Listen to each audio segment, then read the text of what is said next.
በነገራችን ላይ ይሄ በወልድ በኩል የሚለው ትናንትም እያወራን ነበርና ይሄ በወልድ በኩል ወደ አብ መቅረብ የሚለው ትምህርት በጣም በቃ የሆነ በደንብ በምልአት ያለው እኛ ጋር ነው ሐሳቡ። ይቅርታ እንግዲህ ፕሮቴስታንት ወንድመቶቼ እንደው እኛን ከሁሉም ነገር አስወጥተህ ትችላለህ እንዳትሉኝ፣ እንደዛ የማድረግ አባዜ ኖሮብኝ ሳይሆን ያው በደንብ አድርጋችሁ ተከታተሉኝ። እንግዲህ ፕሮቴስታንቶች ማለት ነው በወልድ በኩል ወደ አብ መቅረብ የሚለው እኛ ጋር እንደሆነ ያለው ይሄ እንደው ሙሉ በሆነ መልኩ ትምህርቱ ያለው በወልድ በኩል ሰው እንዴት ነው ወደ አብ የሚቀርበው? እንዴት ነው የሚቀርበው? እስቲ በወልድ በኩል ወደ አብ እንዴ ወልድ ያው ስለሞተልን ነው ጌታችን ኢየሱስ ስለሞተልን ነው ምናምን ልትሉ ትችላላችሁ። ሰው ሆኖ ስለመጣልን ስለሞተልን አስታራቂያችን ስለሆነ ምናምን ልትሉ ትችላላችሁ አይደል? ስለዛ ምን እንግዲህ ርቀን የነበርን እኛ የእግዚአብሔር ልጆች እንሆናለን ማለት ነው በእርሱ ስራ።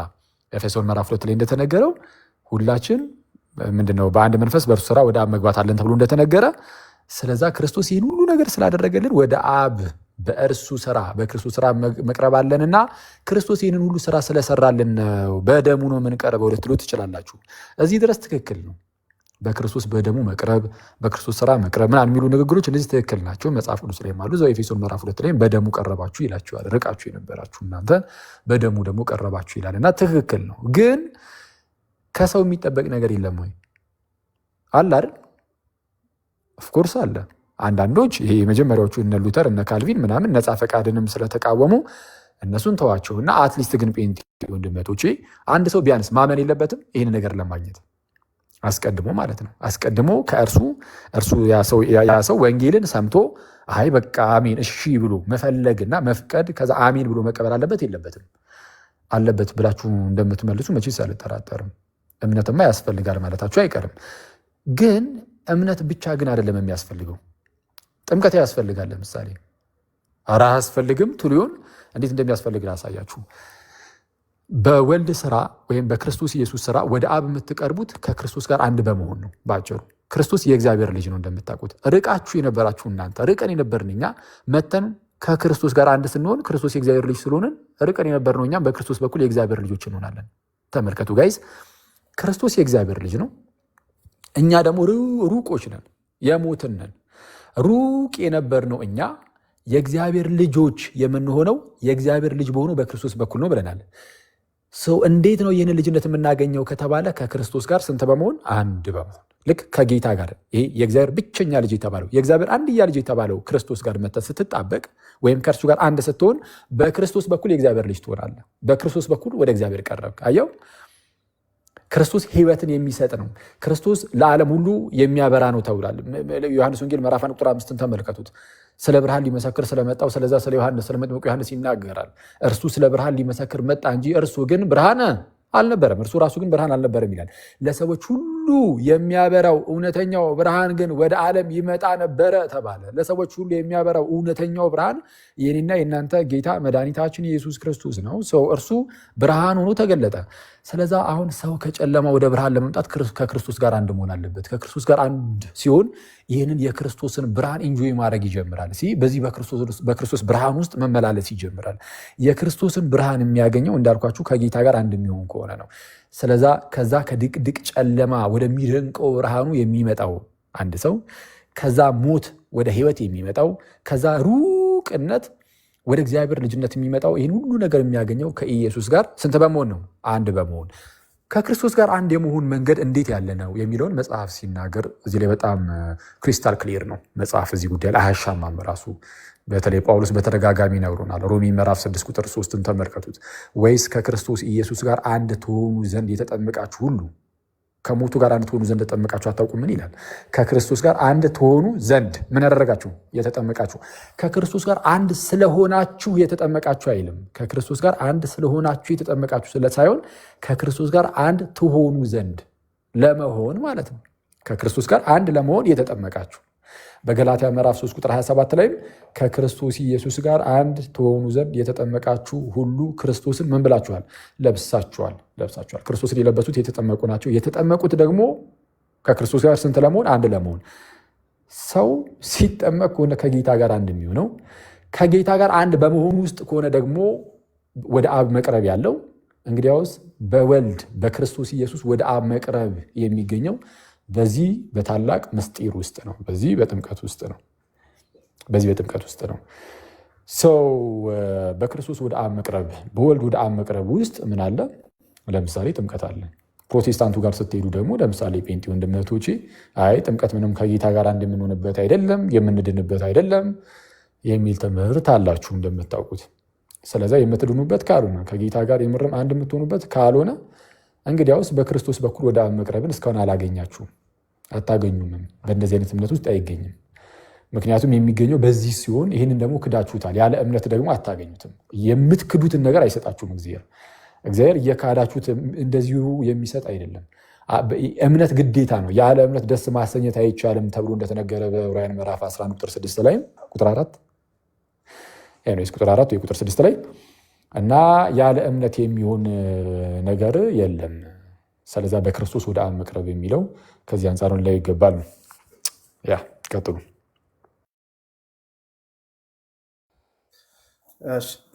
እግዚአብሔር ይስጥልን፣ ቃሎት ያሰማልን።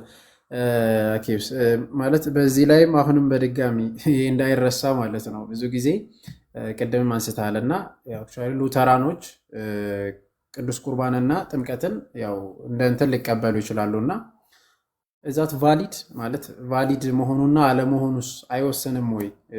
እብር ራሱ ትምህርቱን ሊቀበሉ ይችላሉ ማለት አሁን ሉተራን ጥምቀትም ቅዱስ ቁርባን እንደሚቀበሉ ሁላችንም እናውቃለን። እዚህ ላይ ያሉ በደንብ ጴንጤዎች ድሮ ሲከራከሩ የነበሩ አሁን በግልጽ እንትን ብለዋል እና ግን አሁን ቫሊድ ነው እዛት ቫሊድ ጥምቀታቸው ቫሊድ ነው ወይስ አይደለም ለማለት እሱ ላይ ብትሄድበት ያው ከመጀመሪያው ግን ሉተራን እዛ ላይም የተወሰነ እንድታነሳ አንኮንዲሽናል ኤሌክሽን በሚለው ማለት ነው ጨምረበት።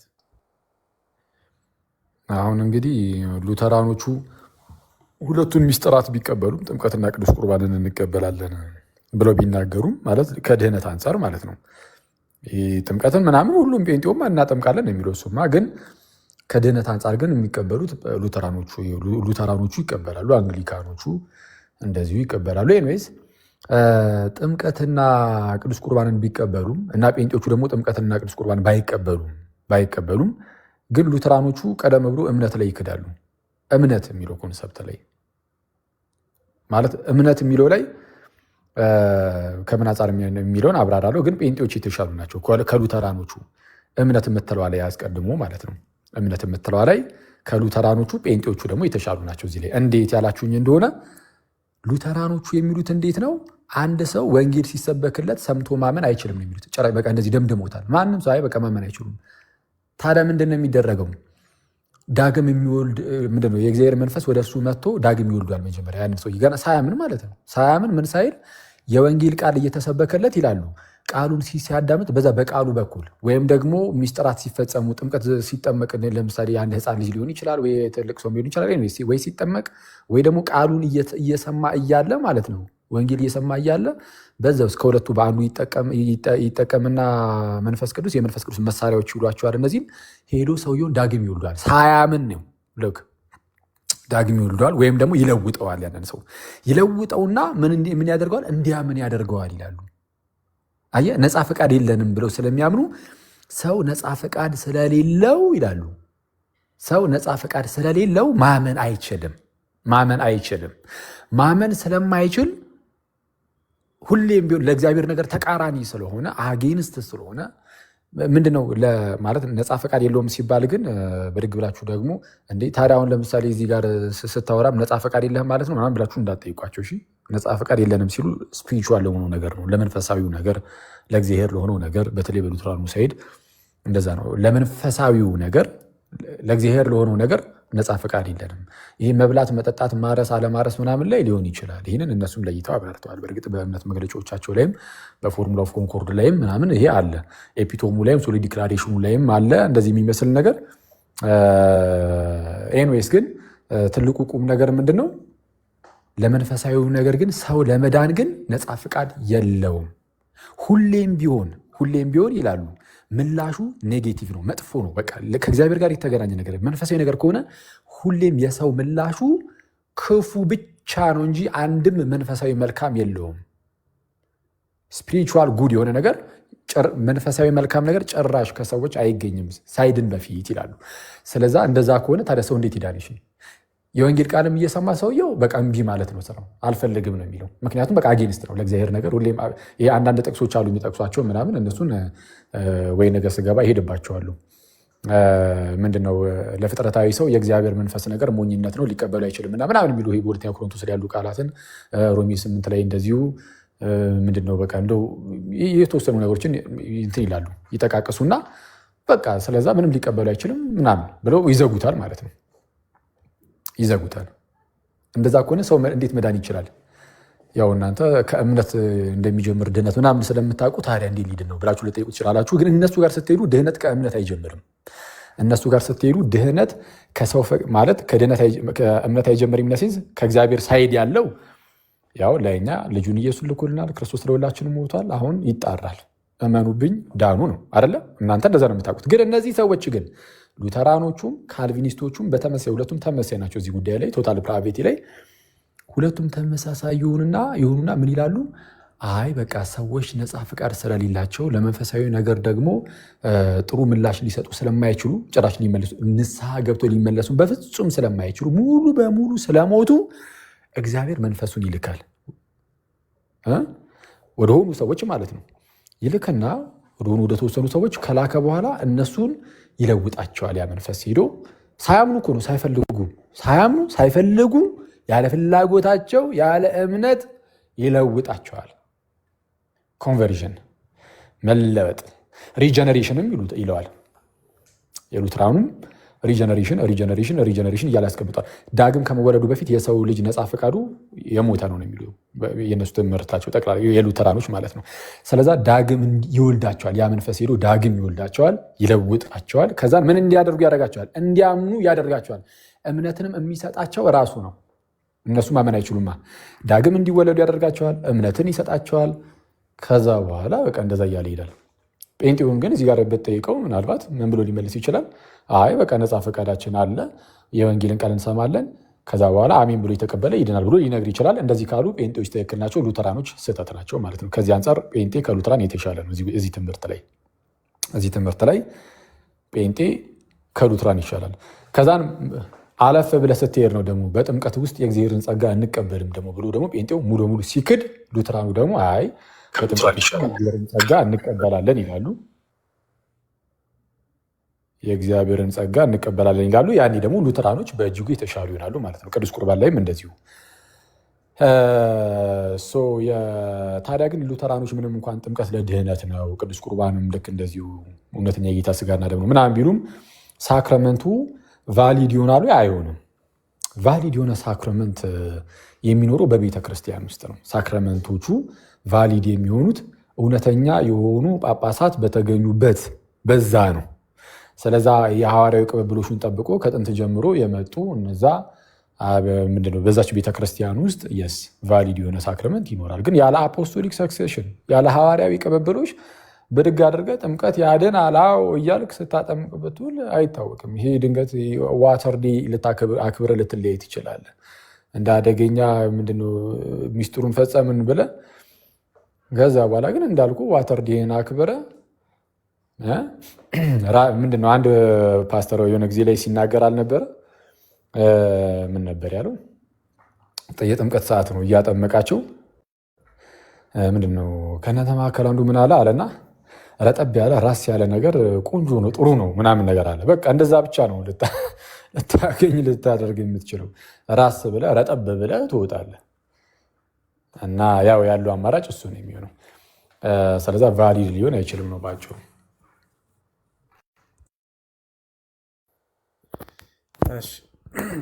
እግዚአብሔር ይስጥልን፣ ቃሎት ያሰማልን። አኪዮስ እየታየኝ አይደለም፣ ሰዎች አድርጉና ማንም እየታየኝ አይደለም። ጋና ወንድሞች ሰላም ይበል። አሮ ነው ምንም እየታየኝ ነገር የለም። ማን ግባ ይባል ምንም አይታየም። ጥቁር ብቻ ነው የሚታይ። አንተ ብቻ ነው የምትታይ። በነገራችን ላይ ሁሉም ጥቁር እዚህ ጋር ያለ መልካም ታይተዋል እና ደስ ይበል። መብራቱን አጥፋው እስቲ። እንትን በነገራችን ላይ ይሄ የጥምቀቱን ነገር ማለት ቆጵሪያኖስ እንዴት ያስረዳል መሰለ? ከቤተ ክርስቲያን ውጭ ያለው ጥምቀት ያድናል አያድንም የሚለው ጉዳይ ላይ ቆጵርያኖስ በመልኩ የሚያስቀምጠው ሲፕሪያን የኑህ ሰዓትን ያነሳና ለምሳሌ ምንድነው የጴጥሮስን ይጠቅሳል። መጀመሪያ ጴጥሮስ ጥቂቱ የማን ድምፅ ነው? አንተ ጋር ነው መኩ አይደለም። የምን እንቁራሪት ይዘን የገባው በቅዱስ ሚካኤል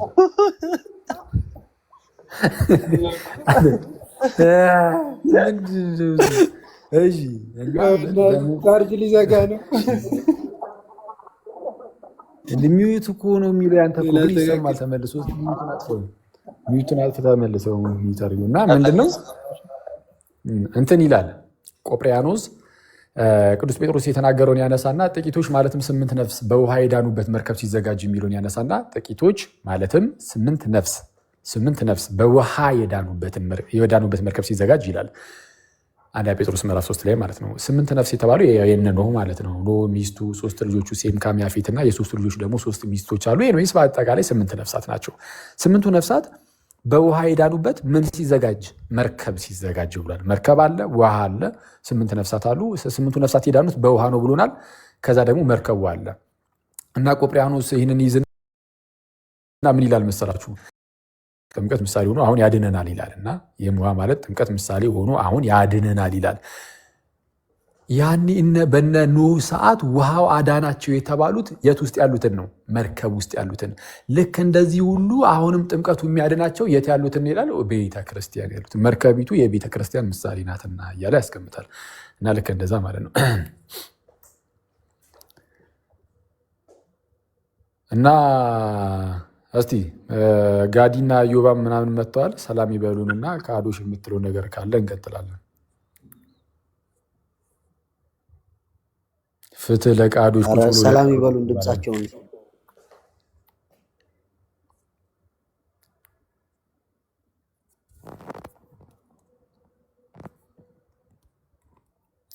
ከታች እንዴት ናችሁ? ሰላም ከላይም ከታችም ያላችሁ እነጋዲ ክርስቶስ ይብዛላችሁ። አለን ይመስገን አምላክ። ብሮስኪ ከታች አንድ ሰው ቀጥል።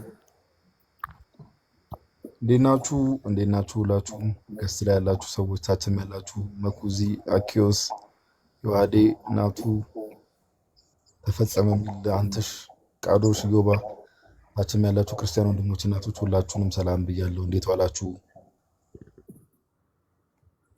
እግዚአብሔር ይመስገን አለን። ጋዲ ብሩስኪ ይመስገን አምላክ። ከታች አንድ ሰው ምን አለኝ? ዮሐዴን ረፎሉ እናስደረገው እያለኝ ነው። አሁን የገባው መሰለኝ፣ ግን ጥሩ ነው። ከአንተ ጋር አብሮ አሁን የገቡ ሰዎች ኖሩ ይችላሉ እና ዮሐዴን ፎሎ ማድረግ እንዳትረሱ። ዮሐድ ንጉስ ይላል።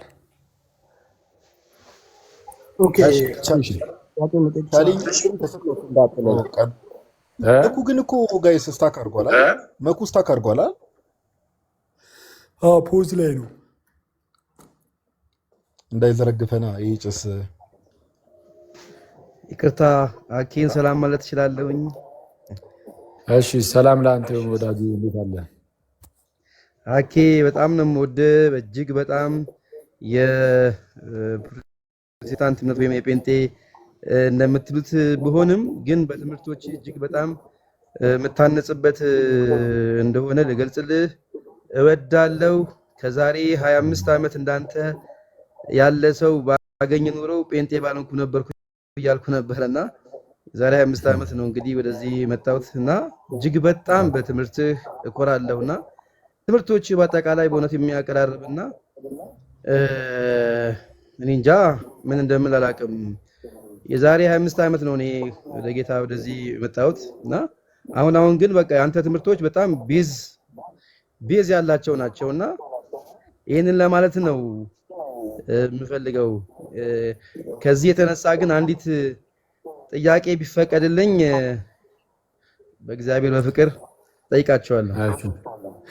እሺ ጌታ ያክብርልኝ። በጣም አመሰግናለሁ። ጌታ ደግሞ በነገር ሁሉ ይርዳ። እስቲ ያው ቃዶሽ ስለቀደመ እስቲ የቃዶሽን እንስማና ወደ አንተ እንግዲህ ደግሞ እንመለሳለን ማለት ነው። ጌታ ፈቃድ። እሺ መጀመሪያ ሁላችሁንም ሰላም ብያለሁ። ሰላማችሁ ይብዛ። እንግዲህ አንድ ጥያቄ ነበረኝ እኔ አኪሉ ኢየሱስ ያለማንም አጋዥ ያለማንም ጣልቃ ገብነት ብቻውን ሊያድን ይችላል ታምናለህ? እስቲ ኢየሱስ ክርስቶስ ያለማንም አጋዥ ብቻውን ሊያድን ይችላል? ያለማንም አጋዥ ማለት ምን ማለት ነው? እሺ ብቻውን ሊያድን ይችላል? ያለማንም አሁን ያለ ቅዱሳን አማላጅነት? አዎ እንዴ በሚገባ ለምን አይችልም? እኔ አሁን ብቻውን ምናምን የሚሉ ቃላትን ስንጠቀም ምን ሊመስል ይችላል? አሁን ይሄ ሉተራኖቹ ጸጋ ብቻ ብለው ሲጀምሩ ጸጋ ብቻ የሚሉት የኛ ነፃ ፈቃዳችንንም ወደ ጎን በማድረግ ነው። እኛም አናስፈልግም መዳናችን ላይ ማለት ፈቃዳችን አያስፈልግም፣ በቃ ራሱ መጥቶ እንደዚሁ ለውጡን እንድናምን ያደርገናል ስለሚሉ እንደዛ ጠርጥሬ ነው እንጂ ክርስቶስ በራሱ ነው ያዳነን። ኦፍኮርስ ሲያድነን ግን ማለት ነው ሲያድነን በዚህ በድህነት በሚያድነን ወቅት ላይ የተጠቀማቸው ነገሮች ሊኖሩ ይችላሉ። ኦፍኮርስ ግን ያዳነን ግን በራሱ ምንም አጋዥ ሳያስፈልገው። ኦኬ ያለ ቅዱሳን አማላጅ ያለማን